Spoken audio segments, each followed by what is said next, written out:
അന്താരാഷ്ട്ര പൊളിറ്റിക്സിൽ ഈ ദിവസങ്ങളിൽ അതിനിർണായകമായിട്ടുള്ള അതീവ പ്രാധാന്യമേറിയിട്ടുള്ള ചില നടപടികൾ, ചില തീരുമാനങ്ങൾ വന്നുകൊണ്ടിരിക്കുകയാണ്. ഏറ്റവും പ്രത്യേകിച്ച് അമേരിക്കയും റഷ്യയും തമ്മിലുള്ള ബന്ധത്തിൻ്റെ കാര്യത്തിൽ, റഷ്യ യുക്രൈൻ യുദ്ധത്തെ സംബന്ധിച്ച കാര്യത്തിൽ, അമേരിക്കയും യൂറോപ്യൻ രാജ്യങ്ങളും തമ്മിലുള്ള ആ ഒരു ബന്ധത്തിൻ്റെ കാര്യത്തിൽ അന്താരാഷ്ട്ര നിരീക്ഷകരൊക്കെ സൂചിപ്പിക്കുന്നത്, പറയുന്നത് ഒരുപക്ഷെ രണ്ടാം ലോക മഹായുദ്ധത്തിന് ശേഷം, ഈ കോൾഡ് വാർ ഇറയ്ക്ക് ശേഷം ലോക രാജ്യങ്ങളിൽ, ലോക പൊളിറ്റിക്സിൽ ഒരു ട്രാൻസ് അറ്റ്ലാന്റിക് റിലേഷൻഷിപ്പിൽ സംഭവിച്ചുകൊണ്ടിരിക്കുന്ന അതീവ നിർണായകമേറിയ ചില മാറ്റങ്ങളാണ് ഈ ദിനങ്ങളിൽ ലോകത്ത് സംഭവിക്കാൻ പോകുന്നത്. ഇത് സൃഷ്ടിക്കുന്ന ഒരു ഇമ്പാക്റ്റ്, പ്രത്യേകിച്ച് യൂറോപ്യൻ രാജ്യങ്ങളിൽ സൃഷ്ടിക്കുന്ന ഇമ്പാക്റ്റ്, മറ്റ് രാജ്യങ്ങളിൽ സൃഷ്ടിക്കുന്ന ഒരു ഇമ്പാക്റ്റ്, ഇനി യൂറോപ്പിൻ്റെ ഒരു ഭാവി എന്തായിരിക്കും, ഒരു പൊളിറ്റിക്കൽ, ഒരു ഡിഫൻസ് പോയിന്റ് ഓഫ് വ്യൂവിലൂടെ നോക്കുമ്പോൾ, ഈ വിഷയങ്ങളാണ് നിലപാട് എന്ന ഈ ഒരു പ്രോഗ്രാമിലെ ഇന്നത്തെ എപ്പിസോഡിൽ ഞങ്ങൾ ചർച്ച ചെയ്യാൻ ആഗ്രഹിക്കുന്നത്. ഞാൻ ജോർജി, എന്നോടൊപ്പമുള്ളത് റോബിൻ ജോജി. ഈ രണ്ടാം ലോക മഹായുദ്ധത്തിന് ശേഷം ഒരു ട്രാൻസ് അറ്റ്ലാന്റിക് റിലേഷൻഷിപ്പ്, അല്ലെങ്കിൽ ലോകത്തിലെ ഒരു ഗ്ലോബൽ ബിഗ് പവേഴ്സ്, അവരുടെ ഇടയിലുള്ള ഒരു റിലേഷൻഷിപ്പിൽ വളരെ നിർണായകമായിട്ടുള്ള, ലോകത്തിന് പലപ്പോഴും എനിക്ക് തോന്നുന്നു അങ്ങനെ പറയാൻ സാധിക്കും, ചിന്തിക്കാൻ പോലും സാധിക്കാത്ത രീതിയിലുള്ള ഒരു ട്വിസ്റ്റ് ഈ ദിവസങ്ങളിൽ സംഭവിച്ചിരിക്കുകയാണ്. അതിൻ്റെ പ്രധാനപ്പെട്ട ഒരു പശ്ചാത്തലം നമുക്കറിയാം. റഷ്യ യുക്രൈൻ യുദ്ധം 3 വർഷത്തോളം പിന്നിടുന്നു. 2022 ഫെബ്രുവരി മാസം 24 യുദ്ധം ആരംഭിച്ചത്. ആ 3 വർഷം പിന്നിടുന്ന സാഹചര്യത്തിൽ ഗ്ലോബൽ ലെവലിൽ നടന്ന ചില നിർണായകമായിട്ടുള്ള കൂടിക്കാഴ്ചകൾ, ചില ട്വിസ്റ്റുകൾ, അതിൻ്റെ പശ്ചാത്തലത്തിലാണ് ഇന്ന് നമ്മൾ ഈ നിലപാട് പ്രോഗ്രാം സംഘടിപ്പിക്കുന്നത്. അമേരിക്കൻ പ്രസിഡന്റ് ഡൊണാൾഡ് ട്രംപിൻ്റെ വലിയൊരു പ്രഖ്യാപിത നിലപാടായിരുന്നു റഷ്യ യുക്രൈൻ യുദ്ധം എത്രയും വേഗം അവസാനിപ്പിക്കും എന്നൊരു കാര്യം. അദ്ദേഹം പലപ്പോഴും പറഞ്ഞിട്ടുണ്ട്, താൻ പ്രസിഡന്റ് ആയിരുന്നെങ്കിൽ ഈ യുദ്ധം സംഭവിക്കില്ല എന്ന കാര്യം കൃത്യമായി പറഞ്ഞിട്ടുണ്ട്. അപ്പോൾ അതിൻ്റെ ഭാഗമായിട്ട് അമേരിക്കൻ പ്രസിഡന്റ് ഡൊണാൾഡ് ട്രംപ് നടത്തിയ ഒരു സർജിക്കൽ സ്ട്രൈക്ക് എന്ന് തന്നെ നമുക്ക് വിശേഷിപ്പിക്കാൻ സാധിക്കും. ഒരു കാലഘട്ടത്തിൽ കീരിയും പാമ്പും പോലെ നിന്നിരുന്ന അമേരിക്ക, റഷ്യ, അവർ തമ്മിൽ അടുക്കുന്ന ഒരു അസാധാരണമായിട്ടുള്ള ഒരു കാഴ്ചയ്ക്ക് അന്താരാഷ്ട്ര നിരീക്ഷകരൊക്കെ പറയുന്നത്, ഈ ഇറാഖ് വാറിന് ശേഷം ഈ പാശ്ചാത്യ രാജ്യങ്ങൾക്കിടയിൽ സംഭവിച്ചിട്ടുള്ള വലിയൊരു വേർതിരിവ്, അല്ലെങ്കിൽ വലിയൊരു ഭിന്നതയാണ് ഈ റഷ്യ യുക്രൈൻ യുദ്ധവുമായി ബന്ധപ്പെട്ട് ഇപ്പോൾ സംഭവിച്ചുകൊണ്ടിരിക്കുന്നത്. ഏറ്റവും പ്രധാനപ്പെട്ട ഒരു കാര്യമെന്ന് പറയുന്നത്, ഈ കഴിഞ്ഞ ദിവസം യുക്രൈൻ ഐക്യരാഷ്ട്രസഭയിൽ കൊണ്ടുവന്ന ഒരു റെസൊല്യൂഷൻ, റഷ്യക്കെതിരെ കൊണ്ടുവന്ന റെസൊല്യൂഷനിൽ അതിനെതിരെ അമേരിക്ക നിലകൊണ്ടു എന്നാണ്. അത് ആരുടെ ഒപ്പം നിലകൊണ്ടു എന്നത് വളരെ ട്വിസ്റ്റിംഗ് ആണ്. ആ റെസൊല്യൂഷനെതിരെ നിലകൊണ്ടത് നോർത്ത് കൊറിയ ഉണ്ടായിരുന്നു, സിറിയ ഉണ്ടായിരുന്നു, ബെലാറസ് ഉണ്ടായിരുന്നു, ഇസ്രായേൽ ഉണ്ടായിരുന്നു, ഹെയ്ത്തി ഉണ്ടായിരുന്നു, ഹംഗറി ഉണ്ടായിരുന്നു, നിക്കരാഗുവ ഉണ്ട്. ഇവർക്കൊപ്പം യുണൈറ്റഡ് സ്റ്റേറ്റ്സ് റഷ്യയ്ക്ക് പിന്തുണയുമായിട്ട് നിലകൊണ്ട ഒരു അസാധാരണമായിട്ടുള്ള കാഴ്ച. രണ്ടാമത്തെ പ്രധാനപ്പെട്ട ഒരു കാര്യം, ഈ സൗദിയിലും ഈ കഴിഞ്ഞ ദിവസം ഇസ്താംബൂളിലെ കോൺസുലേറ്റിലും റഷ്യ അമേരിക്കൻ നയതന്ത്ര പ്രതിനിധികൾ തമ്മിൽ നടത്തിയ ഒരു ചർച്ച, അവർ തമ്മിലുള്ള ആ ഒരു നയതന്ത്ര ബന്ധം കൂടുതൽ ഊഷ്മളമാക്കുക. നമുക്ക് ജോ ബൈഡൻ്റെ കാലഘട്ടത്തിൽ ഈ റഷ്യ യുക്രൈൻ്റെ യുദ്ധത്തിൻ്റെ ഭാഗമായിട്ട് ഇരു രാജ്യങ്ങളും പരസ്പരം തങ്ങളുടെ ഡിപ്ലോമാറ്റിക് ഓഫീസേഴ്സിനെയൊക്കെ പുറത്താക്കുന്ന ഒരു സ്ഥിതിയിലേക്ക് പോകുന്നു. അപ്പോൾ ആ ബന്ധം കുറേം കൂടി പുനഃസ്ഥാപിക്കുന്ന രീതിയിലേക്ക് കാര്യങ്ങൾ പോകും. അപ്പോൾ നമ്മളിത് ചിന്തിച്ച് നോക്കുമ്പോൾ ഇനി നമ്മൾ ചിന്തിക്കേണ്ട ഒരു പോയിന്റ് ഉണ്ട്, അല്ലേ? ഈ ഒരു വിഷയം യൂറോപ്പിനെ എങ്ങനെ ബാധിക്കും എന്നൊരു കാര്യം. നമ്മൾ കുറച്ച് ചരിത്രത്തിലേക്ക് പിന്നോക്കം പോകുമ്പോൾ ഈ 1ഉം 2ഉം മഹായുദ്ധങ്ങൾ യൂറോപ്യൻ ശക്തികൾ ജയിച്ചത് കൃത്യമായും പറയാൻ സാധിക്കും അമേരിക്കയുടെ ഒരു ഇടപെടൽ കാരണമാണ് ജയിക്കാൻ സാധിച്ചത്. പിന്നീട് ഇങ്ങോട്ട് ഈ അമേരിക്കയെ താങ്ങി സ്വന്തം നിലനിൽപ്പ്, അല്ലെങ്കിൽ സ്വന്തം പ്രതിരോധം മുന്നോട്ട് കൊണ്ടുപോകുന്ന ഒരു അവസ്ഥയ്ക്കാണ് യൂറോപ്പ് സാക്ഷ്യം വഹിച്ചത്. അതായത് ഈ കഴിഞ്ഞ ദിവസം ഈ പീറ്റർ ഹെക്സത്ത്, അമേരിക്കയുടെ പ്രതിരോധ സെക്രട്ടറി, പറഞ്ഞൊരു കാര്യമുണ്ട്. ട്രംപ് തന്നെ പറയുന്ന ഒരു കാര്യമാണ്, മിനിമം ഒരു യൂറോപ്യൻ രാജ്യം തങ്ങളുടെ GDP ഒരു 5% എങ്കിലും ഡിഫൻസിന് ഇൻവെസ്റ്റ് ചെയ്യാത്ത യൂറോപ്യൻ രാജ്യങ്ങളുടെ പ്രതിരോധത്തിന് വേണ്ടി നിലകൊള്ളേണ്ട ബാധ്യത അമേരിക്കയ്ക്ക് ഇല്ല എന്നാണ് കൃത്യമായിട്ട് ഇവർ പറഞ്ഞു വെക്കുന്നത്. കാരണം കാലം മാറി. ഇപ്പോൾ രണ്ടാം ലോക മഹായുദ്ധം കഴിഞ്ഞ്, അല്ലെങ്കിൽ നാസികളെ തുരുത്തി ഓടിച്ചിട്ട് 80 വർഷത്തോളം പിന്നിട്ട് ഇപ്പോഴും യൂറോപ്യൻ രാജ്യങ്ങൾ അമേരിക്കയെ താങ്ങി നിൽക്കുകയാണ്. അമേരിക്ക ബില്യൺ കണക്കിന് ഡോളറാണ് യൂറോപ്പിൻ്റെ പ്രതിരോധത്തിന് വേണ്ടി നിലകൊള്ളുന്നത്. അപ്പോൾ ഈ ട്രംപിൻ്റെ ഒരു നിലപാട് മാറ്റത്തിന് പ്രധാനപ്പെട്ട ഒരു കാരണമായിട്ട് എനിക്ക് തോന്നുന്നത്, അമേരിക്കയുടെ ഒരു പരമ്പരാഗത ഒരു ശത്രു എന്ന് പറയുന്നത് ഇപ്പോൾ യൂറോപ്പിൽ അല്ല ഉള്ളത്, അത് ഏഷ്യയിലാണ്, ചൈനയാണ്. അതുകൊണ്ട് തന്നെയാണ് റഷ്യയുമായിട്ട് കൂടുതൽ അടുക്കുന്നതിലേക്ക് അമേരിക്ക കാര്യങ്ങൾ പോകുന്നത്. ഇനി യൂറോപ്യൻ രാജ്യങ്ങൾ കൃത്യമായിട്ടുള്ള ഒരു സ്റ്റാൻഡ് എടുക്കാൻ കൃത്യമായിട്ടും അമേരിക്ക പറയുന്നത്. അപ്പോൾ ആദ്യത്തെ ഘട്ടത്തിലേക്ക് പോകുമ്പോൾ റോബിൻ, ഈ ഒരു വിഷയം നമുക്കറിയാം, ഈ നാറ്റോയുടെ ഈ ഒരു സെക്രട്ടറി, അവിടുത്തെ ഒരു ഉദ്യോഗസ്ഥനായിട്ടുള്ള ഒരു സെക്രട്ടറി പറഞ്ഞൊരു പോയിന്റ് ഉണ്ട്. അദ്ദേഹം പറയുന്നൊരു കാര്യമുണ്ട്, പ്രോപ്പറായിട്ട് ഈ മിലിറ്ററിയിൽ ഇനി യൂറോപ്യൻ രാജ്യങ്ങൾ അത് ഇൻവെസ്റ്റ് ചെയ്തില്ലെങ്കിൽ, NATO secretary general Mark Rutte പറഞ്ഞൊരു വാചകമാണ്, if you don't do it get your Russian language courses or go to New Zealand. വളരെ കൃത്യമാണ്. അപ്പോൾ ഇതൊന്നും ചെയ്തില്ലെങ്കിൽ റഷ്യൻ ലാംഗ്വേജ് പഠിക്കാൻ നിർത്തിയുള്ളൂ എന്ന് പറയുന്നുണ്ട്. അപ്പോൾ അമേരിക്കയുടെ ഈ ഒരു നിലപാട് തീർച്ചയായിട്ടും യൂറോപ്യൻ രാജ്യങ്ങളിലെ നേതാക്കളുടെ ഒരു ചങ്കിടിപ്പ് ഏറ്റുന്ന ഒരു നിലപാടല്ലേ? അത് യൂറോപ്പിൽ സൃഷ്ടിക്കുന്ന ഒരു പൊളിറ്റിക്കൽ ഇമ്പാക്റ്റ് എത്രത്തോളം ഉണ്ടാവും?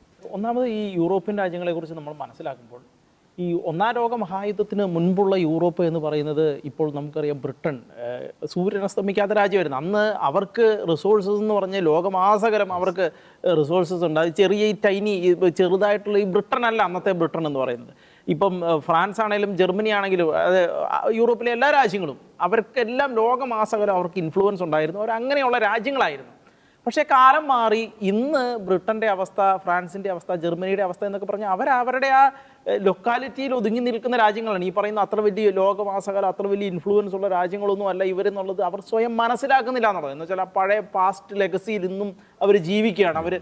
ഇന്നും അവർ അമേരിക്കയുമായിട്ടും ലോകമായിട്ടും ലെവറേജിന് വേണ്ടി പറയുന്ന യൂറോപ്യൻ യൂണിയനാണ് ഏറ്റവും വലിയ മാർക്കറ്റ്. ശരിയാണ്, യൂറോപ്യൻ യൂണിയനാണ് ഏറ്റവും വലിയ മാർക്കറ്റ്. പക്ഷേ അതിൻ്റെ ഉള്ളിൽ ഏറ്റവും പ്രധാനപ്പെട്ട സംഗതി എന്ന് പറയുന്നത് അമേരിക്കയുമായിട്ട് ഒന്ന് അടഞ്ഞാൽ തീരാനുള്ള ഒരു 6 മാസത്തിനുള്ളിൽ തകർന്നു പോകാനുള്ളതേ ഉള്ളൂ ഈ യൂറോപ്പിൻ്റെ എക്കോണമി എന്നുള്ളത് ഒരു വേറൊരു വാസ്തവമാണ് അതെന്ന് പറയുന്നത്. പിന്നെ ഒന്നാം ലോക മഹായുദ്ധത്തിൻ്റെ കാലത്ത് ഫ്രാൻസിലെ ഏകദേശം 1 മില്യൺ സോൾജിയേഴ്സിനെ അമേരിക്ക വിന്യസിക്കുന്ന സാഹചര്യം ഉണ്ടായിരുന്നു. രണ്ടാം ലോക മഹായുദ്ധത്തിലാണെങ്കിലും അമേരിക്കയുടെ ആയുധങ്ങളും സാധനങ്ങളും എല്ലാം ആണ് ഇവരെ രക്ഷിക്കുന്ന സാഹചര്യമുണ്ട്. എന്ന് വെച്ചാൽ യൂറോപ്പിനെ 1ഉം 2ഉം മഹായുദ്ധത്തിൽ നേരത്തെ പറഞ്ഞതുപോലെ രക്ഷിച്ചത് അമേരിക്കയാണ് എന്നുള്ള വസ്തുത നിലനിൽക്കുന്നുണ്ട്. പക്ഷേ അതിനുശേഷം കാലം പിന്നീട് ഇങ്ങ് മാറുകയാണ്. ഇപ്പം റഷ്യ ഉക്രൈൻ യുദ്ധത്തിൽ തന്നെ ഏറ്റവും പ്രധാനപ്പെട്ട വസ്തു നമുക്കറിയാം, ഈ USSR തകർന്നതിന് ശേഷം ഉണ്ടാക്കിയ സന്ധികൾ അനുസരിച്ച് നാറ്റോയുടെ വിഡ്ത്ത് ഏരിയ വർദ്ധിപ്പിക്കില്ല എന്നൊക്കെയുള്ള കരാറുകളുണ്ടായിരുന്നു. പക്ഷേ അതിനെല്ലാം ഓപ്പോസിറ്റായിട്ട് ഈ ഈസ്റ്റേൺ യൂറോപ്യൻ ഭാഗത്ത് റഷ്യയുടെ അതിർത്തി വരെയുള്ള ഭാഗങ്ങളിലുള്ള രാജ്യങ്ങളെ മൊത്തം 1994 ശേഷം അവർ പിന്നീട് എല്ലാ രാജ്യങ്ങളെയും തന്നെ നാറ്റോയിലേക്ക് എടുക്കുന്ന സാഹചര്യം ഉണ്ടായി. അങ്ങനെ ഉക്രൈനും നാറ്റോയിലേക്ക് ചേരുന്ന ഒരു സാഹചര്യത്തിലേക്ക് എത്തിയപ്പോഴാണ് റഷ്യ പറഞ്ഞ് ഈ നാറ്റോയിൽ ചേരുമ്പോൾ പ്രത്യേകത എന്ന് വെച്ചാൽ ഇപ്പം നമുക്കറിയാം തുർക്കിയിൽ വരെ അമേരിക്കയുടെ ന്യൂക്ലിയർ ബോംബ് ഉണ്ട്, അവിടെ സെറ്റ് ചെയ്തിട്ടുണ്ട് തുർക്കിയിൽ വരെ. അതാണ് ഈ നാറ്റോയുടെ പ്രത്യേകത. അപ്പോൾ അങ്ങനെ വന്നു കഴിഞ്ഞാൽ റഷ്യയുടെ ഡോർ സ്റ്റെപ്സ് ഈ വാതിൽ പടിയിലാണ് നാറ്റോയുടെ ആയുധങ്ങൾ കൊണ്ടുപോയി വെക്കുന്ന സാഹചര്യം ഉണ്ടാകുന്നത്. അങ്ങനെ ഒരു സാഹചര്യത്തിലാണ് ഉക്രൈൻ പറഞ്ഞത് ഞങ്ങൾ സമ്മതിക്കില്ല, ഞങ്ങൾ യുദ്ധത്തിലേക്ക് ഇറങ്ങാൻ തയ്യാറാണെന്ന് പറഞ്ഞാൽ അങ്ങനെ യുദ്ധത്തിലേക്ക് പോകുന്ന സാഹചര്യം ഉണ്ടാകുന്നത്. അതാണ് അതിൻ്റെ ഇമ്മീഡിയറ്റ് റീസൺ എന്ന് പറയുന്നത്. അതിന് ഇപ്പോൾ യൂറോപ്പ് പല കാരണങ്ങൾ പറയുന്നുണ്ട്. എന്ന് വെച്ചാൽ റഷ്യ ഞങ്ങൾക്ക് ലോങ് ടൈം ത്രെട്ടാണ്. ശരിയാണ്, ജർമ്മനിയെ പണ്ട് കീഴടക്കിയിട്ടുണ്ട്, നെപ്പോളിയനെ പണ്ട് കീഴടക്കിയിട്ടുണ്ട് റഷ്യ. അങ്ങനെ റഷ്യക്ക് അങ്ങനെ വലിയൊരു ചരിത്രം കൂടിയുണ്ട്. അപ്പോൾ ഈ പലപ്പോഴും അമേരിക്കൻ പൊളിറ്റീഷ്യൻസ് പറയുന്നത് നിങ്ങൾ മര്യാദയ്ക്ക് നിന്നില്ല എന്നെങ്കിൽ നാളെ നിങ്ങളെ റഷ്യ നാളെ ഇവിടെ, അതാണ് ഈ റഷ്യൻ ഭാഷ പഠിച്ചോളാൻ പറയുന്നതിൻ്റെ ഉദ്ദേശം. കാരണം അതിന് ഒരു പാസ്റ്റ് ഹിസ്റ്ററി അവിടെ കിടപ്പുണ്ട്. അപ്പോൾ ഇങ്ങനെ നോക്കുമ്പോൾ യൂറോപ്പ് ഇപ്പോൾ കാണിക്കുന്ന ആ ഒരു ലിബറലിസ്റ്റ് മെന്റാലിറ്റി, ഇപ്പോൾ കീർ സ്റ്റാർമർ ആണെങ്കിലും ഫ്രഞ്ച് പ്രസിഡന്റ് ആണെങ്കിലും ഒലാഫ് ഷോൾഫ് ജർമ്മനിയുടെ, ഇപ്പോൾ അദ്ദേഹം മാറി, ഇപ്പോൾ അദ്ദേഹത്തിൻ്റെ ഇപ്പോൾ പുതിയ ക്രിസ്ത്യൻ ഡെമോക്രാറ്റിക് ആണെങ്കിലും അവരുടെ എല്ലാം വ്യൂസ് എന്ന് പറയുന്നത് പണ്ടത്തെ ബൈഡൻ അഡ്മിനിസ്ട്രേഷൻ്റെ വ്യൂസാണ്. അതിൻ്റെ ഏറ്റവും ക്രിട്ടിക്കലായിട്ടുള്ളൊരു ഒരു കാര്യം നമ്മൾ അതിനുള്ളിൽ മനസ്സിലാക്കേണ്ടത് ഈ ക്യൂബൻ ക്രൈസിസ് ആയിരുന്നു അമേരിക്കയും USSR തമ്മിൽ ലോകം നേരിട്ട ഈ അടുത്ത കാലത്തിൽ ലോകം നേരിട്ട ഏറ്റവും വലിയ ക്രൈസിസ്. അത് ആണവ യുദ്ധത്തിലേക്ക് എത്താനുള്ള അതിൻ്റെ പടിവാതിൽക്കൽ എത്തിയിട്ടാണ് മാറിപ്പോകുന്ന സാഹചര്യം. അന്ന് പോലും അമേരിക്കയും USSR തമ്മിൽ ബാക്ക് ഡോർ ടോക്സ് നടന്നിരുന്നു എന്ന് പറയുന്നുണ്ട്. അത്രയും ബന്ധം പോലും ഇല്ലാത്ത ഒരു സാഹചര്യത്തിലേക്ക് ഈ പുതിയ യുദ്ധം എത്തിയിരുന്നു എന്നുള്ളതാണ് ഏറ്റവും പ്രധാനപ്പെട്ട ഒരു വസ്തുത എന്ന് പറയുന്നത്. അവിടെ ഇവർ ലോങ് റേഞ്ച് മിസൈലുകൾ റഷ്യക്കുള്ളിലേക്ക് ഇവർ പ്രയോഗിക്കാൻ റഷ്യ അണുബോംബ് ഞങ്ങൾ പ്രയോഗിക്കുമെന്ന് പറഞ്ഞു ഉറപ്പിച്ച് നിന്നിടത്താണ് അത് ചെയ്യാൻ വേണ്ടിയാണ് ഇവരത് ചെയ്തതെന്നുള്ളതാണ് ഏറ്റവും പ്രധാനപ്പെട്ട. അതിന് മുന്നിൽ നിന്നത് ഈ കീർ സ്റ്റാർമർ ഒക്കെയാണ്, ബ്രിട്ടീഷ് പ്രധാനമന്ത്രി എല്ലാമാണ്. അപ്പോൾ അന്ന് റഷ്യ ഒറാഷനിക്ക് അവിടെ പ്രയോഗിച്ചപ്പോൾ ഞാനിപ്പോഴും ഓർക്കുന്നുണ്ട്, റഷ്യൻ പ്രസിഡന്റ് അന്ന് ഇത് പ്രഖ്യാപിക്കുന്ന സമയത്ത് പുള്ളിയുടെ ഒരു നമ്മൾ ഈ ഇമോജിയൊക്കെ കാണത്തില്ലേ, കൈ പൊത്തിപ്പിടിച്ച് ചിരിക്കുന്ന ഒരു സാധനം, പുള്ളിക്ക് അങ്ങനെ ഒരു ചിരി ഉണ്ടായിരുന്നു. എന്നിട്ട് പുള്ളി പറഞ്ഞു നിങ്ങളുടെ ഒന്നും ഒരു പ്രതിരോധ സംവിധാനവും ഇതിനെ ശേഷി ഇന്ന് ലോകത്തിൽ അങ്ങനെ പ്രതിരോധിക്കാൻ പറ്റിയ ഒരു സാധനമില്ല. അന്നേരം ഇവർ കിടുങ്ങിപ്പോകുന്ന ഒരു സംഗതി ഉണ്ട്. ശരിക്കും അവർ അക്ഷരാർത്ഥത്തിൽ പേടിച്ചു. കാരണം അതിൽ ന്യൂക്ലിയർ വാർഗഡ് പ്രയോഗിച്ചു കഴിഞ്ഞാൽ യൂറോപ്പിൽ എവിടെ വേണമെങ്കിലും അടിച്ച് നിരത്തി കളയും. കാരണം ഇതിൻ്റെ ഉള്ളിൽ നമ്മൾ മനസ്സിലാക്കേണ്ട മറ്റൊരു വസ്തുത എന്ന് പറയുന്നത് എന്തുകൊണ്ടാണ് ക്വാഡ് സഖ്യം, ഇന്ത്യ, ജപ്പാൻ, ഓസ്ട്രേലിയ അടക്കം അമേരിക്കയും കൂടെ കൂടിയിട്ട് ക്വാഡ് സഖ്യത്തിൽ അവർ ഇന്ത്യയെ പ്രൊമോട്ട് ചെയ്യാനുള്ള കാരണം എന്താണ് എന്നുള്ളൊരു വസ്തുത നമ്മൾ ഇതിനോട് കൂടെ പഠിക്കേണ്ടതാണ്. കാരണം ചൈനയ്ക്ക് എതിരെയാണ് അത് പ്രയോഗിക്കുന്നത്. പക്ഷേ ഇതിൻ്റെ ഉള്ളിൽ ഒരു പ്രധാനപ്പെട്ട കാരണം ഈ റഷ്യ ഉക്രൈൻ യുദ്ധമാണ് ഈ മോഡേൺ കാലഘട്ടത്തിൽ നടന്ന ഏറ്റവും പ്രധാനപ്പെട്ട യുദ്ധം എന്ന് പറയുന്നത്. കാരണം അതിൻ്റെ ഉള്ളിൽ ഈ അഡ്വാൻസ്ഡ് ആയിട്ടുള്ള എല്ലാ വെപ്പണുകളും പ്രയോഗിച്ചു കഴിഞ്ഞു, അതിൻ്റെ എല്ലാ രീതികളും എല്ലാം പ്രയോഗിച്ചു കഴിഞ്ഞു. അപ്പോൾ ഡ്രോണുകൾ അടക്കമുള്ള കാര്യങ്ങളെല്ലാം ഏറ്റവും അഡ്വാൻസ്ഡ് ആയിട്ടുള്ള ടെക്നോളജികളെ പ്രയോഗിച്ച് നോക്കിയ ഒരു യുദ്ധമാണ് റഷ്യ ഉക്രൈൻ യുദ്ധം. പക്ഷേ അതിനുള്ളിൽ മനസ്സിലാക്കിയ ഒരു കാര്യം, ഈ അടുത്ത കാലത്ത് വരെ ഒരു ചിന്തയുണ്ടായിരുന്നു, മിലിറ്ററിയിൽ ആളുകൾക്ക് അത്ര എന്ന് വെച്ചാൽ ഹൈലി എക്യുപ്പഡ് ആണെങ്കിൽ, മോഡേണൈസ്ഡ് വെപ്പണറി ആണ് എങ്കിൽ അധികം ആ മിലിറ്ററി പേഴ്സൺസിൻ്റെ ആവശ്യമില്ല എന്നുള്ളൊരു ധാരണയുണ്ടായിരുന്നു. പക്ഷേ ഈ റഷ്യ ഉക്രൈൻ യുദ്ധം അത് വളരെയധികം തിരുത്തി കളഞ്ഞു. കാരണം ആളുകളുടെ നമ്പർ ഇപ്പോഴും ഇമ്പോർട്ടൻ്റ് ആണ് എന്നൊരു കാര്യത്തിലേക്ക് എത്തുന്ന ഒരു സാഹചര്യമുണ്ടായി. അവിടെയാണ് ഇന്ത്യയെ ഇവർ വെപ്പണൈസ് ചെയ്യുന്നത്. എന്ന് വെച്ചാൽ F-35 അടക്കമുള്ള മിലിറ്ററി വിമാനങ്ങളും അങ്ങനെയുള്ള സഹായങ്ങളും എല്ലാം ചെയ്തു കൊടുത്ത് ഇന്ത്യയെ അങ്ങനെ ചെയ്യാൻ കാരണം ജപ്പാനോ ഓസ്ട്രേലിയക്കോ അമേരിക്കയ്ക്കോ അതുപോലെ യൂറോപ്യൻ രാജ്യങ്ങളോ മറ്റു രാജ്യങ്ങൾക്കോ ഇതിന് മാത്രം മിലിറ്ററി സ്ട്രെങ്ത് കൂട്ടാൻ കഴിയില്ല. അവരുടെ ആളുകൾ മിലിറ്ററിയിലേക്ക് ഇറങ്ങാനും മരിക്കാനും തയ്യാറല്ല. ഇന്ത്യക്ക് എത്ര വേണേലും ആളുകളെ കൊടുക്കാനുള്ള കപ്പാസിറ്റി ഉണ്ട് എന്നുള്ളൊരു വസ്തുത അവിടെ നിലനിൽക്കുന്നു. അതുകൊണ്ടാണ് നമുക്കറിയാം നോർത്ത് കൊറിയയിൽ നിന്ന് കൂലിപ്പട്ടാളം ഇറങ്ങേണ്ടി വന്നു. നമ്മുടെ ഇവിടുന്ന് പോയവർ പലരും ചതിക്കപ്പെട്ട് കൂലിപ്പട്ടാളത്തിൽ ചേരേണ്ടി വന്നു റഷ്യയിൽ. അപ്പൊ അങ്ങനെ ഈ ആളുകളുടെ നമ്പർ വളരെ പ്രധാനപ്പെട്ടതാണ് എന്നുള്ളൊരു ഫാക്ടർ ഇതിനുള്ളിൽ നിന്ന് പൊത്തി വരുന്നൊരു സാഹചര്യം ഉണ്ടായി. അപ്പോൾ അങ്ങനെയെല്ലാം ഉള്ള ഒരു സാഹചര്യത്തിലാണ് യൂറോപ്പിനെ അമേരിക്ക കാണുന്ന ഒരു സാഹചര്യം ഉണ്ടാകുന്നത്. അപ്പോൾ ഒന്നാമത്തെ പ്രധാനപ്പെട്ട കാരണം അമേരിക്കയെ ഒരു വലിയ യുദ്ധത്തിലേക്ക് അതിൻ്റെ വക്കിൽ വരെ എത്തിച്ചു, റഷ്യയുമായിട്ടുള്ളൊരു യുദ്ധത്തിലേക്ക് എത്തിക്കുന്ന സാഹചര്യം. എന്ന് വെച്ചാൽ ട്രംപ് തന്നെ പറയുന്നു $350 ബില്യൺ ഒരു സ്പെൻഡിങ് അവിടെ നടത്തേണ്ട സാഹചര്യത്തിലേക്ക് എത്തുന്നു. അതിലും കുറവാണ് യൂറോപ്യൻ രാജ്യങ്ങൾ ചെയ്തതെന്ന് പറയുന്നു. പക്ഷേ അത് ഒന്നാമത്തെ കാര്യം. രണ്ടാമത്തെ കാര്യം, അമേരിക്കയ്ക്ക് റഷ്യ ത്രെട്ടല്ല. അമേരിക്കയുടെ യഥാർത്ഥ ത്രെട്ട് എന്ന് പറയുന്നത് ചൈനയാണ്. അമേരിക്കയുടെ എക്സിസ്റ്റൻഷ്യൽ ത്രെട്ട് അത് ഫൈനാൻഷ്യലാണ്. അമേരിക്ക ഫൈനാൻഷ്യൽ ത്രെട്ടുണ്ട്, അതുപോലെ തന്നെ മിലിറ്ററിലി വളരെ വലിയ ത്രെട്ടാണ്. എന്ന് വെച്ചാൽ ഇപ്പോൾ തന്നെ പറയുന്നത് ചൈനയ്ക്ക് ഈ നാവികസേനയെ ഉണ്ടാക്കാൻ, എന്ന് വെച്ചാൽ കപ്പലുകളെല്ലാം ഉണ്ടാക്കാൻ 100% അവർ ഇൻഡിജിനസ് ആണ്. എന്ന് വെച്ചാൽ അവർക്ക് വേറൊരു രാജ്യത്തെ ആശ്രയിക്കേണ്ട ആവശ്യമില്ല. അതുപോലെ അവർ പവർഫുള്ളായി മാറിക്കഴിഞ്ഞു. എന്ന് വെച്ചാൽ വരുന്ന കാലഘട്ടത്തിൽ അമേരിക്കയുടെ ത്രെട്ട് എന്ന് പറയുന്നത് ചൈനയാണ്. അവിടെയാണ് അമേരിക്കയ്ക്ക് കൂടുതൽ ശ്രദ്ധിക്കേണ്ടത്. ഇനി മറ്റൊരു കാര്യം എന്ന് പറഞ്ഞാൽ അമേരിക്കയുടെ മിലിറ്ററി സ്പെൻഡിങ് എന്ന് പറയുന്നത് $9,000 ബില്യൺ ആണ്. $9,000 ബില്യൺ എന്ന് വെച്ചാൽ മറ്റു പല കാര്യങ്ങളും കൂടെ കൂട്ടിക്കഴിയുമ്പോൾ $1 ട്രില്യൺ മേലെ പോകുന്നുണ്ട്.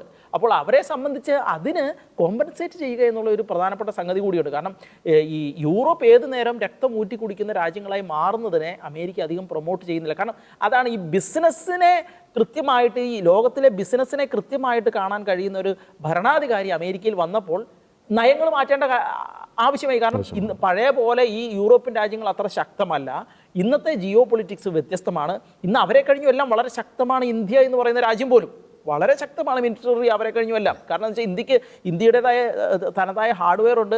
നമ്മൾ റഷ്യയിൽ നിന്നും അവിടുന്ന് ഇവിടുന്നൊക്കെ വിമാനങ്ങളടക്കം മേടിക്കുമ്പോൾ നമ്മൾ കൃത്യമായിട്ട് ഇവിടെ അതിനെ ഓപ്പറേറ്റ് ചെയ്യാനും കൃത്യമായിട്ട് ഉപയോഗിക്കാനും ഈ സൗദി ഒന്നും മേടിക്കുന്ന പോലെയല്ല. കൃത്യമായിട്ട് അതിനെ എങ്ങനെ ഉപയോഗിക്കണമെന്നും ഏത് രീതി കൊണ്ടുപോകണമെന്നും ഏത് രീതിയിൽ അതിനെ സെൽഫ് ഇൻ്റഗ്രേറ്റ് ചെയ്ത് എടുക്കണം, ഇൻഡിജിനസ് ആക്കി മാറ്റണം എന്നെല്ലാം കൃത്യമായി മനസ്സിലാക്കിയിട്ട് തന്നെയാണ് ഓരോ എക്യുപ്മെൻറ്റ്സും. നമ്മൾ അതുപോലെ അഡ്വാൻസ്ഡ് ആണ് ഇന്ത്യ എന്ന് പറയുന്നത്. യൂറോപ്യൻ യൂണിയനും അതുപോലുള്ള രാജ്യങ്ങളും ഇന്ന് അത് താരതമ്യം ചെയ്ത് നോക്കുമ്പോൾ അതിലെല്ലാം ഫാർ അവർ പുറകോട്ട് നിൽക്കുന്ന സാഹചര്യമാണുള്ളത്. അതുകൊണ്ട് തന്നെ അമേരിക്കയെ സംബന്ധിച്ച് റഷ്യയെ നിങ്ങൾക്ക് എതിരിടണം എന്നുണ്ടെങ്കിൽ നിങ്ങളുടെ മിലിറ്ററി സ്പെൻഡിങ് വർദ്ധിച്ച് നിങ്ങൾ പഴയ പോലെ ശക്തമായ രാജ്യമാവുക.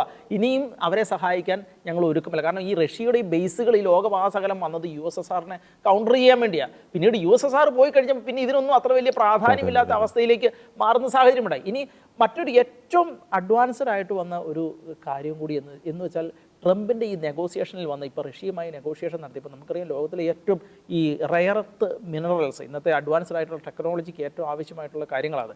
അത് റഷ്യയുടെ കയ്യിൽ 75 ട്രില്യൻ്റെയാണ് ഉള്ളത്. എന്ന് വെച്ചാൽ ലോകത്തെ ആകെ ഇതിൻ്റെ ഈ ശേഖരം ഉള്ളതിൻ്റെ 5% മാത്രമാണ് ഉക്രൈനിലുള്ളത്. ഇപ്പോൾ എന്ന് വെച്ചാൽ ഏകദേശം 500 ബില്യൻ്റെയാണ് അവിടെ ശേഖരമുള്ളത്. പക്ഷേ റഷ്യയുടെ കയ്യിലുള്ളത് $75 ട്രില്യൺ 75 ട്രില്യൺ അതിൻ്റെ ഉള്ളിൽ $7 ട്രില്യൺ ഒരു കച്ചവടത്തിന് ഉള്ള പ്രൊപ്പോസല് ഡൊണാൾഡ് ട്രംപിൻ്റെ മേശപ്പുറത്ത് ഇട്ടിട്ടാണ് റഷ്യയും അമേരിക്കയും തമ്മിൽ ചർച്ച നടക്കുന്നത്. അന്നേരമാണ് ഈ യുക്രൈൻ്റെ 500 ബില്യൺ എന്ന് പറയുന്ന സാധനം. അപ്പോൾ അതുപോലത്തെ ഒരു പ്രൊപ്പോസൽ റഷ്യ കൊടുക്കുന്നത്. അപ്പോൾ ഈ റഷ്യ കൊടുക്കുമ്പം എന്തുകൊണ്ടാണ് അമേരിക്കയ്ക്ക് അതിനെക്കുറിച്ച് ചിന്തിക്കേണ്ടി വരുന്നത് എന്നുള്ളത്, ഇല്ലെങ്കിൽ ഇത് ചൈന ഉപയോഗിച്ച് കഴിഞ്ഞിട്ടുണ്ടെങ്കിൽ അമേരിക്കയെ കടത്തിവെട്ടി ഒരുപാട് മുന്നോട്ട് ചൈന പോകുന്ന സാഹചര്യം ഉണ്ടാകും. അത് അമേരിക്കയെ സംബന്ധിച്ച് അത് ഒരിക്കലും അനുവദിക്കാൻ പറ്റാത്ത ഒരു കാര്യമാണ് എന്നുള്ളതാണ്. രണ്ടാമത്തെ അതിനുള്ള ഏറ്റവും പ്രധാനപ്പെട്ട വസ്തുത എന്ന് പറയുന്നത് ഈ റെയർ എർത്ത് മിനറൽസ് അത് റിഫൈൻ ചെയ്തെടുക്കാൻ അതിൻ്റെ 90% അതിൻ്റെ എക്യുപ്മെൻസും സാധനങ്ങളും എല്ലാം ഇരിക്കുന്നത് ചൈനയുടെ കയ്യിലാണ്. ചൈനയാണ് ഇന്ന് അത് എല്ലായിടത്തേക്കും എക്സ്പോർട്ട് ചെയ്യുന്നത്. ചൈനയ്ക്കാണ് അതിൻ്റെ ഉള്ളിൽ മൊണോപ്പൊളി, അതിൻ്റെ ഉള്ളിൽ ഏകാധിപത്യമുള്ളത്. അതിൻ്റെ 90% എക്യുപ്മെൻസും ഇരിക്കുന്നത് ചൈനയുടെ കയ്യിലാണ്. ഇപ്പോൾ അമേരിക്ക ഉക്രൈനിൽ പോയി ഇത് ഖനനം നടത്തിയാൽ പോലും വർഷങ്ങളെടുക്കും ഇതിൻ്റെ എക്യുപ്മെൻറ്റ്സ് ഉണ്ടാക്കി ഇതിൻ്റെ കാര്യങ്ങളിലേക്ക് എത്താൻ എന്നുള്ളതാണ്. പക്ഷേ അതിൻ്റെ ഉള്ളിൽ അമേരിക്ക പറയുന്ന ഒരു കാര്യം ഇത്രേ ഉള്ളൂ എന്ന് വെച്ചാൽ, ഞങ്ങളുടെ ആളുകൾ, ട്രംപ് അതാ പറഞ്ഞത്, ഞങ്ങളുടെ ആളുകൾ ഉക്രൈനിലുള്ള സമയത്ത് അവിടെ ആരും ആക്രമിക്കാൻ തയ്യാറാകില്ല. അത്രേ ഉള്ളൂ. അമേരിക്കയ്ക്ക് അവിടെ മിലിറ്ററി ബേസ് കൊണ്ടുവരണമെന്നില്ല. കാരണം എന്താ വെച്ച് കഴിഞ്ഞാൽ മിലിറ്ററി ബേസ് കൊണ്ടുവന്നു കഴിഞ്ഞാൽ നാളെ ഇതേപോലത്തെ ഒരു സിറ്റുവേഷൻ ഉണ്ടായാൽ, യൂറോപ്പ് എല്ലാം കൂടി ഇതുപോലൊരു സിറ്റുവേഷൻ ഉണ്ടാക്കിയാൽ നേരെ റഷ്യ അമേരിക്ക യുദ്ധത്തിലേക്ക് എത്തുന്ന സാഹചര്യം ഉണ്ടാവും. നമുക്ക് റഷ്യയെ അങ്ങനെ തള്ളിക്കളയാൻ കഴിയില്ല. ഇപ്പോൾ എക്കോണമിക്കലി അവർ താഴെയാണ് നിൽക്കുന്നത് എങ്കിലും, മറ്റുള്ള കാര്യങ്ങളിലെല്ലാം താഴെയാണ് നിൽക്കുന്നതെങ്കിലും ആയുധപരമായി അമേരിക്ക കഴിഞ്ഞാൽ ഇന്ന് അവർ തന്നെയാണ് ശക്തരായിട്ട് നിൽക്കുന്ന രാജ്യം എന്നുള്ളതാണ്. അത് മാത്രമല്ല, ഈ അടുത്ത കാലത്തുണ്ടായ ഫിനാൻഷ്യൽ ആയിട്ടുള്ള അതിൻ്റെ റിപ്പോർട്ട് വന്നപ്പോൾ ഇപ്പോൾ ഈ ട്രാൻസാക്ഷൻ നടക്കുന്ന മണിയുടെ അടിസ്ഥാനത്തിൽ 4ാം സ്ഥാനമാണ് റഷ്യക്ക്. സാമ്പത്തികമായി 4ാം സ്ഥാനത്താണ് റഷ്യ നിൽക്കുന്നത് എന്നുള്ളൊരു വസ്തുത കൂടിയുണ്ട്. അപ്പോൾ അങ്ങനെയുള്ള ഒരു രാജ്യമാണ് റഷ്യ. അപ്പോൾ ആ റഷ്യയെ പിണക്കി നിർത്തണം. കാരണം ഈ കാലഘട്ടത്തിൽ ചൈനയും റഷ്യയും അടക്കമുള്ള രാജ്യങ്ങൾ, ഇന്ത്യയും അടക്കമുള്ള രാജ്യങ്ങളാണ് വളർച്ച നേടുന്നത്, മുന്നോട്ട് വരുന്നത്. അപ്പോൾ ഈ പഴയ രാജ്യങ്ങളുമായിട്ട് അവരൊരു ബാധ്യതയാക്കി അവരെ നിലനിർത്തണമോ അതോ പുതിയ കാലഘട്ടത്തിനനുസരിച്ച് അമേരിക്കയെ വികസിപ്പിച്ച് കൊണ്ടുപോകണമോ എന്നുള്ളത് ആണ് ട്രംപിൻ്റെ മുന്നിൽ നിൽക്കുന്ന ചോദ്യം. അപ്പോൾ അതിനുള്ള ഉത്തരമാണ് ട്രംപ് നിങ്ങൾക്ക് സാങ്ഷൻ, നിങ്ങൾ മര്യാദയ്ക്ക് നിൽക്കുക. പുള്ളി സാങ്ഷൻ നടത്തുന്നതിൻ്റെയും ഇവരോട് കാര്യങ്ങൾ പറയുന്നതിൻ്റെയും വ്യത്യാസം, നിങ്ങൾ ഒന്ന് മര്യാദയ്ക്ക് നിൽക്കുക, ഞങ്ങൾ പറയുന്നത് കേൾക്കുക. കാരണം ഞങ്ങളില്ലെങ്കിൽ നിങ്ങളില്ല, ഞങ്ങളാണ് നിങ്ങൾ. അത് നിങ്ങൾക്ക് മനസ്സിലായിട്ടില്ല എന്നുണ്ടെങ്കിൽ അത് ഞങ്ങൾ കാണിച്ചു തരും. ഇല്ലാന്നുണ്ടെങ്കിൽ മര്യാദയ്ക്ക് നിൽക്കുക, പറയുന്നത് കേൾക്കുക. ഇതാണ് ഈ യൂറോപ്യൻ രാജ്യങ്ങളോട് ട്രംപ് പറയാൻ ശ്രമിക്കുന്നത്. അപ്പോൾ എന്ന് വെച്ചാൽ റഷ്യയുമായി ഒരു സമാധാനത്തിൽ പോകണം എന്ന് തന്നെയാണ് അമേരിക്കയുടെ ആവശ്യം. അത് ലോകത്തിൻ്റെ സമാധാനത്തിൻ്റെ ആവശ്യമാണ്. പക്ഷേ ചൈനയോടും ഒരു സമുദ്രം എന്ന് വെച്ചാൽ എല്ലാവരും വികസിക്കണം, എല്ലാവർക്കും പ്രോസ്പെറിറ്റി ഉണ്ടാകും. അതിൻ്റെ ഉള്ളിൽ അമേരിക്ക ഫസ്റ്റ് ആയിട്ട് നിൽക്കുക എന്നുള്ളതാണ് ട്രംപിൻ്റെ ഒരു കാഴ്ചപ്പാട്. അല്ലാതെ ബൈഡൻ്റെയും യൂറോപ്യൻ യൂണിയൻ്റെയും കാഴ്ചപ്പാട് പോലെ റഷ്യയെ സ്ട്രാറ്റജിക്കായിട്ട് ഡിഫീറ്റ് ചെയ്യുക, ഒന്നുമില്ലാതാക്കുക, അങ്ങനെ ഞങ്ങൾ കയറി വരിക, അങ്ങനെ തോൽപ്പിച്ചിട്ട് റഷ്യയുടെ ഈ മിനറൽസ് എല്ലാം ഞങ്ങൾ അടിച്ചു മാറ്റുക എന്നുള്ളൊരു ട്രംപിനില്ല എന്നുള്ളതാണ് ഇതിൽ ഏറ്റവും പ്രധാനപ്പെട്ട. അതൊരു സമാധാനത്തിന്റെ പാതയാണ്. അങ്ങനെ പോവുകയാണെങ്കിൽ ലോകത്തിന് നല്ലത് എന്നുള്ളതാണ് നമുക്ക് പറയാനുള്ളത്. ഓക്കെ, അത് കറക്റ്റാണ് അല്ലേ. ഈ ട്രംപ് എന്ന് പറയുന്ന വ്യക്തി ബേസിക്കലി ഒരു ബിസിനസ് പേഴ്സൺ ആണ്. അപ്പം ഈ നടക്കുന്ന ഡീലിങ്ങിലൊക്കെ ഒരു ബിസിനസ് കണ്ണുകളോടുകൂടി തന്നെയാണ് അദ്ദേഹം പെരുമാറുന്നത്. ഏറ്റവും തമാശകരമായിട്ടുള്ളൊരു കാര്യമല്ലേ, കഴിഞ്ഞ ദിവസം സ്റ്റാർമറുമായി നടത്തിയ കൂടിക്കാഴ്ചയിൽ സ്റ്റാർമർ ഇങ്ങനെ ചോദിക്കുന്നുണ്ട്, എന്തെങ്കിലും പ്രശ്നം വന്നാൽ ഞങ്ങളുടെ ഒപ്പം നിൽക്കൂലോലെ എന്ന് ചോദിക്കുമ്പോൾ അത് പറയുന്നത് അല്ലല്ല, UK സൈന്യമൊക്കെ ഭയങ്കര സ്മാർട്ടല്ലേ, ഒരു കാര്യങ്ങൾ ഡീൽ ചെയ്തോളൂ. എന്നിട്ട് അവസാനം അദ്ദേഹം പറഞ്ഞു വയ്ക്കുന്നുണ്ട് ഓക്കെ കൂടെ നിൽക്കും. കാരണം ഈ പരാമർശങ്ങളൊക്കെ വന്നപ്പോൾ ഒരു വലിയ രീതിയിൽ യൂറോപ്യൻ രാജ്യങ്ങൾ പറഞ്ഞു ഞങ്ങൾ സമാധാന സേനയെ യുക്രൈനിലേക്ക് അയക്കും, ഇതാണെന്നൊക്കെ പറയുന്നുണ്ട്. പക്ഷേ എന്നാൽ അമേരിക്കയുടെ സപ്പോർട്ട് റഷ്യ എങ്ങാനും എന്തെങ്കിലും ചെയ്ത് വേണമെന്നും ആവശ്യപ്പെടുന്നുണ്ട്. അപ്പോൾ ജോജി, നമ്മൾ മറ്റൊരു ആസ്പെക്റ്റിലേക്ക് പോകുമ്പോൾ ഈ കഴിഞ്ഞ ദിവസം JD വാൻസ് തന്നെ നടത്തിയ ഒരു പ്രസ്താവനയുണ്ട്, യൂറോപ്യൻ രാജ്യങ്ങൾ അതിൻ്റെ മൂല്യങ്ങളിൽ നിന്നും വ്യതിചലിക്കുന്നു. അപ്പോൾ അതൊക്കെ നമ്മൾ കൂട്ടിച്ചേർത്ത് വായിക്കുമ്പോൾ യൂറോപ്പിന് ഇപ്പോൾ ഉണ്ടായിരിക്കുന്ന ഈ ഒരു ഞെട്ടൽ, ഈ ഒരു ചങ്കിടിപ്പ്, പല സൂചനകളും അല്ലെങ്കിൽ പല വിലയിരുത്തലുകളും കുറേ കൂടി ഒരു സ്വയം വിമർശനപരമായിട്ട് ചിന്തിക്കേണ്ട പല മേഖലകളും പല ആസ്പെക്റ്റുകളും യൂറോപ്യൻ രാജ്യങ്ങൾക്ക് നൽകുന്നില്ലേ? റഷ്യ യുക്രൈൻ യുദ്ധത്തിൽ ഈ അമേരിക്കയുടെ നിലപാടുമായി സംബന്ധിച്ച എന്താ പറയുക ഒരു വലിയ ട്വിസ്റ്റ്. ഇതിനെ നമ്മൾ മറ്റൊരു ആംഗിളിലൂടെ കാണേണ്ടതുണ്ട്. ശരിക്കും മറ്റൊരു ആംഗിൾ എന്ന് പറഞ്ഞാൽ സ്വാഭാവികമായിട്ടും നമ്മൾ പറയും ട്രംപ് ഒരു നല്ല ബിസിനസ്സുകാരനാണ്, അദ്ദേഹത്തിൻ്റെ എല്ലാ ഡീലിൻ്റെ പുറകെ ഒരു ബിസിനസ് കണ്ണുണ്ട്. ശരിയാണ്, ട്രംപിന് കുറച്ച് പ്രയോറിറ്റീസ് ഉണ്ട്. പക്ഷേ അത് ബിസിനസ് മാത്രമാണോ എന്നുള്ളതാണ് നമ്മൾ ചിന്തിക്കേണ്ട കാര്യം. ട്രംപിൻ്റെ ഒരു പ്രധാനപ്പെട്ട പ്രയോറിറ്റീസ് എന്ന് പറഞ്ഞാൽ അദ്ദേഹം ഒരു ക്രിസ്ത്യനാണ്, ഒരു ക്രിസ്ത്യൻ സ്പിരിറ്റ് ഉണ്ട് അദ്ദേഹത്തിന്. ഒപ്പം തന്നെ അദ്ദേഹം ബിസിനസ്സുകാരനാണ്, പിന്നെ അദ്ദേഹം ഇസ്രായേലാണ്. അപ്പോൾ ഇങ്ങനെ അപ്പോൾ അവിടെയാണ് യൂറോപ്പുമായിട്ടുള്ള അദ്ദേഹത്തിൻ്റെ ഒരു ക്ലാഷ് വരുന്നത്. ഇപ്പോൾ ഈ ഇസ്രായേലുമായിട്ടുള്ള ആ യുദ്ധത്തിൽ തന്നെ ഈ യൂറോപ്യൻ രാജ്യങ്ങളിലെ പലരുടെയും ആ ഒരു നിലപാട് അല്ലെങ്കിൽ അവരെടുത്ത സ്റ്റാൻഡ്, അവരുടെ പ്രവർത്തികളൊന്നും ട്രംപിന് അത്ര ഇഷ്ടപ്പെട്ടിട്ടില്ല. അതെല്ലാം കൊണ്ട് ഇതിൻ്റെ പുറകെ കാരണം ശരിക്കും. അപ്പോൾ ഇവിടെ ബിസിനസ്, ഞാൻ പറയും ഉറപ്പായിട്ടും ബിസിനസ്സാണ്, മേക്ക് അമേരിക്ക ഗ്രേറ്റ് അഗെയിൻ എന്നുള്ള ആ ഒരു വിഷനാണുള്ളത്. നല്ലൊരു വിഷണറിയാണ് ട്രംപ്, ഒരു നല്ല മുദ്രാവാക്യം വെച്ചു, അത് ജനം മൊത്തം സ്വീകരിച്ചു. പക്ഷേ അങ്ങനെ ഈ മേക്ക് അമേരിക്ക ഗ്രേറ്റ് അഗെയിൻ എന്ന് പറയുമ്പോൾ ട്രംപിൻ്റെ ഉള്ളിലുള്ള ശരിക്കും എന്താണ്, ജോർജി വളരെ വ്യക്തമാകുന്ന ഒരു കാര്യം എന്ന് വെച്ചാൽ ട്രംപ് ശരിക്കും അമേരിക്കയുടെ റൂട്ടിലേക്ക് അല്ലെങ്കിൽ അമേരിക്കയുടെ വിശ്വാസത്തിൻ്റെ ക്രിസ്തുവിലുള്ള ആ ഒരു റൂട്ടിലേക്ക് അമേരിക്കയെ മടക്കൊണ്ടുവരാനുള്ളതാണ് ട്രംപിൻ്റെ തീവ്രമായ ശ്രമം. അങ്ങനെ ട്രംപ് മാത്രമല്ല, ജെ ഡി വാൻസ്, അങ്ങനെ പലരും ഒരു വലിയ ഗ്യാങ് തന്നെയുണ്ട്. നമുക്കറിയാം ആദ്യത്തെ മീറ്റിംഗ് തന്നെ ഓപ്പണിൽ ആ വൈറ്റ് ഹൗസ് മീറ്റിംഗ് തന്നെ അവർ യേശുവിനോട് പ്രാർത്ഥിച്ചുകൊണ്ടാണ് ആ ഒരു മീറ്റിംഗ് സ്റ്റാർട്ട് ചെയ്തത്. ഈ കഴിഞ്ഞ കാലഘട്ടങ്ങളിലൊന്നും ആ രീതിയിലുള്ള ഒരു സംഭവം ആ വൈറ്റ് ഹൗസ് നമുക്ക് പ്രതീക്ഷിക്കാൻ പോലും സാധിക്കും. മനസ്സിലാക്കണം, ജോ ബൈഡൻ്റെ കാലത്തുള്ള അവരുടെ ആ പോളിസികൾ, അവരുടെ വിശ്വാസം എന്ന് പറഞ്ഞ സാധനമില്ലായിരുന്നു അവർക്ക്. അപ്പോൾ അത് മനസ്സിലാക്കേണ്ട. അപ്പം നമ്മൾ ചുമ്മാ ട്രംപിന് പൊട്ടനാണ്, അല്ലെങ്കിൽ എന്ത് വേണമെങ്കിലും പറയും, ഭയങ്കര സ്റ്റബേണാണ്, അല്ലെങ്കിൽ എന്താ പറയുക, അങ്ങനെ അതൊന്നും അല്ല. ശരിക്കും ട്രംപിൻ്റെ ഉള്ളിൽ വ്യക്തമായ കുറേ പ്രയോറിറ്റി ഉണ്ട്. എൻ്റെ ഒരു നിഗമനം ഇതാണ്, ശരിക്കും ട്രംപിൻ്റെ ഒരു പ്രൈം പ്രയോറിറ്റി അത് ക്രൈസ്തവ വേരുകളെ, വിശ്വാസത്തെ അത് യൂറോപ്പിലും അമേരിക്കയിലും കൊണ്ടുവരിക. ഇനി യൂറോപ്പിനെതിരെ ഈ രീതിയിൽ ട്രംപ് എടുക്കാനുള്ള കാരണം എന്താണ്? കാരണം എന്താണെന്ന് വെച്ചാൽ ട്രംപ് മനസ്സിലാക്കണം, ഈ first world war, second world war ആ ഒരു കാലഘട്ടം എടുക്കുമ്പോൾ യൂറോപ്പിൽ കുറേയും കൂടെ ക്രൈസ്തവ വിശ്വാസം സജീവമായിട്ട് വേരോടിയിരുന്നു. അപ്പോൾ അമേരിക്കയുമായിട്ടുള്ള ആ ഒരു ബന്ധത്തിൻ്റെയൊക്കെ ബേസ് ശരിക്കും അതാണ്. എന്നാൽ ഇപ്പം ട്രംപിന് മനസ്സിലായി, ഇപ്പം ഭരിക്കുന്നവരെല്ലാം പ്രോ ഇസ്ലാമിസ്റ്റുകളാണ്, അവർക്ക് തനി എന്നാ പറയുക നിരീശ്വരവാദികളാണ്.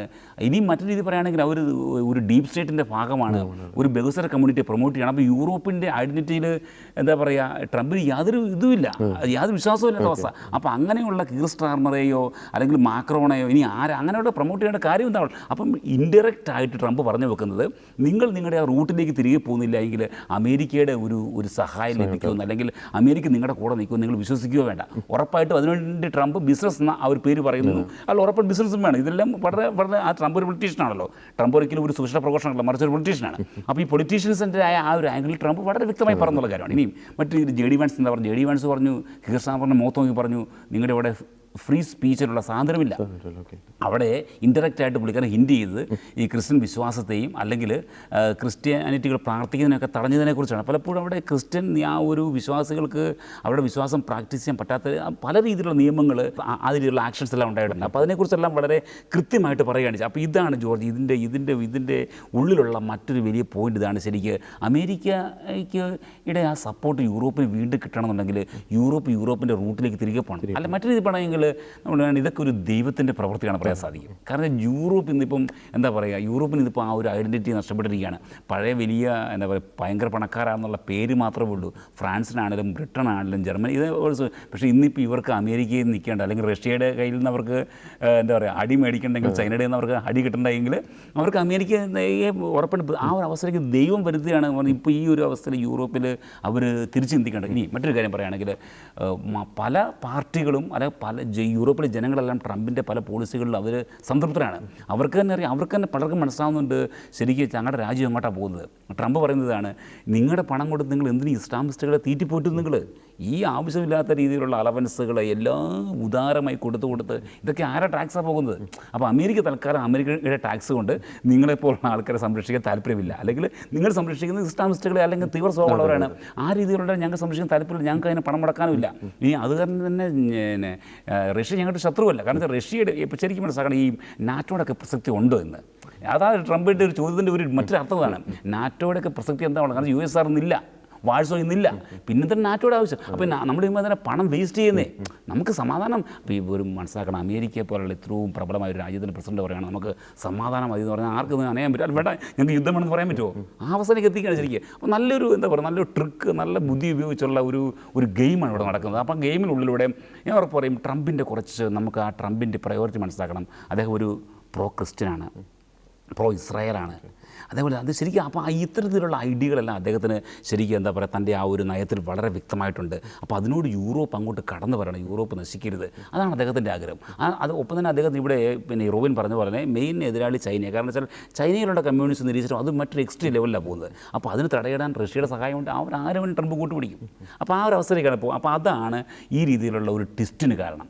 ഒരു പരിധി പറഞ്ഞാൽ ലോകത്തിൻ്റെ ഒരു നന്മയാണ് ഉദ്ദേശിക്കുന്നത്. ഓക്കെ, അത് കറക്റ്റാണ്. എനിക്ക് തോന്നുന്നു ഈ യൂറോപ്യൻ രാജ്യങ്ങൾ ഈ പ്രതിരോധ മേഖലയിൽ ഒരു സുഖം എങ്ങനെ അനുഭവിച്ച് നടക്കുമായിരുന്നു എനിക്ക് തോന്നുന്നു. ഒരു കംഫോർട്ട് സോണിലായിരുന്നു. പലപ്പോഴും നമ്മൾ ഈ പല കഥകളിലൊക്കെ കേട്ടിട്ടുണ്ട് ഈ പക്ഷിക്കുഞ്ഞുങ്ങളെ പറക്കാൻ പഠിപ്പിക്കുന്ന ഒരു കാര്യം അല്ലേ. ആദ്യം അവരോടൊപ്പം നടന്നവരെങ്ങനെ കംഫോർട്ട് പെട്ടെന്ന് അവർ താഴത്തേക്ക് ഇടും. അത് അവരോടുള്ള ദേഷ്യം കൊണ്ടല്ല, പക്ഷേ അവർ പറക്കാൻ പഠിക്കണം എന്നൊരു ആഗ്രഹം കൊണ്ട്. നമുക്ക് ഈ കഴിഞ്ഞ ദിവസം ഒരു വാർത്ത പുറത്തു വന്നിരുന്നു, ഈ ബാൾട്ടിക് രാജ്യങ്ങളെ ലാറ്റ്വിയ, ലിത്വാനിയ, എസ്തോണിയ അവിടങ്ങളിൽ നിന്നും ഈ നാറ്റോ സൈന്യം പിന്മാറാൻ പോകുന്നു എന്നതിൻ്റെ സൂചന. അവരൊക്കെ പേടിച്ച് വിറയ്ക്കുവാണ്. അപ്പോൾ ശരിക്കും എന്താണ് ഓരോ രാജ്യങ്ങളുടെ യഥാർത്ഥ അവസ്ഥ എന്ന് ഈ ട്രംപിൻ്റെ ഒരു പ്രസ്താവനയിലൂടെ യൂറോപ്യൻ രാജ്യങ്ങൾക്ക് മനസ്സിലാവുന്നുണ്ട്. ഇങ്ങനെ പോയ പോയാൽ ശരിയാവില്ല. സ്വയം ഒരു പ്രതിരോധത്തിലേക്ക്, സ്വയം ഒരു പര്യാപ്തതയിലേക്ക് വരേണ്ട ഒരു കാലഘട്ടം അതിക്രമിച്ചിരിക്കും. എന്നും അമേരിക്കയെ ചാരി നിൽക്കാൻ സാധിക്കില്ല. അപ്പോൾ പല സന്ദേശങ്ങൾ ഈ ട്രംപ് ഇപ്പോൾ റഷ്യയുമായിട്ട് അടുക്കുന്ന ആ ഒരു വിഷയത്തിൽ പല സന്ദേശങ്ങൾ, പല തിരിച്ചറിവുകൾ യൂറോപ്യൻ രാജ്യങ്ങൾക്ക് നൽകുന്നുണ്ട് എന്ന കാര്യത്തിൽ യാതൊരു തർക്കവുമില്ല. ഇനി നമുക്ക് അവസാനം ഒരു കാര്യം കൂടി ഞാൻ പറഞ്ഞ് അവസാനിപ്പിക്കാമെന്ന് എനിക്ക് തോന്നുന്നു. നമ്മൾ ഈ റഷ്യ യുക്രൈൻ യുദ്ധത്തിൻ്റെ ഒരു പശ്ചാത്തലത്തിൽ അവിടെ സംഭവിച്ചിരിക്കുന്ന ഒരു നഷ്ടങ്ങളുടെ ഒരു കണക്കുകൂടി നമ്മളൊന്ന് പരിശോധിക്കേണ്ടിയിരിക്കുന്നു. ശരിക്കും പറഞ്ഞു കഴിഞ്ഞാൽ യുക്രൈൻ അക്ഷരാർത്ഥത്തിൽ ഒരു 100 വർഷങ്ങൾ പിന്നോക്കം പോയിട്ടുണ്ട് എന്നാണ് കണക്കുകൾ പറയുന്നത്. ഈ യുക്രൈൻ്റെ തന്നെ ഒരു പുനരുദ്ധാരണത്തിന് $486 ബില്യൺ ആവശ്യം വരുന്നത്. ഏകദേശം 4 കോടിയോളം ജനങ്ങളാണ് യുക്രൈനിലുള്ളത്. അതിൽ 1 കോടിയോളം ജനങ്ങൾ അഭയം തേടിക്കഴിഞ്ഞു മറ്റ് രാജ്യങ്ങളിലേക്ക്. 12 ലക്ഷം ജനങ്ങൾ റഷ്യ പിടിച്ചെടുത്ത മേഖലകളിൽ അഭയാർത്ഥികളായിട്ട് കഴിയുന്നു. 1.25 കോടിയോളം ജനങ്ങൾ രാജ്യത്തിനകത്ത് തന്നെ അഭയാർത്ഥികളായിട്ട് കഴിയുന്നു. ലക്ഷക്കണക്കിന് സൈനികരെ നഷ്ടപ്പെടുന്നു. സാധാരണ ജനങ്ങൾ 12,456 സാധാരണക്കാർ കൊല്ലപ്പെട്ടു എന്നാണ് പറയുന്നത്. റഷ്യൻ സൈഡിന് സമാനമായിട്ടുള്ള ഒരു ഇത് സംഭവിച്ചിട്ടുണ്ട്. നമുക്കറിയാം, റഷ്യ ആ ഒരു യുക്രൈൻ അതിർത്തി എന്ന് പറയുന്നത് 2000 കിലോമീറ്ററാണ്. അതുകൊണ്ട് തന്നെയാണ് ഈ യുക്രൈൻ നാറ്റോയിൽ ചേരുന്നത് പുടിനെ ശരിക്കും ഭയപ്പെടുത്തുന്നത്.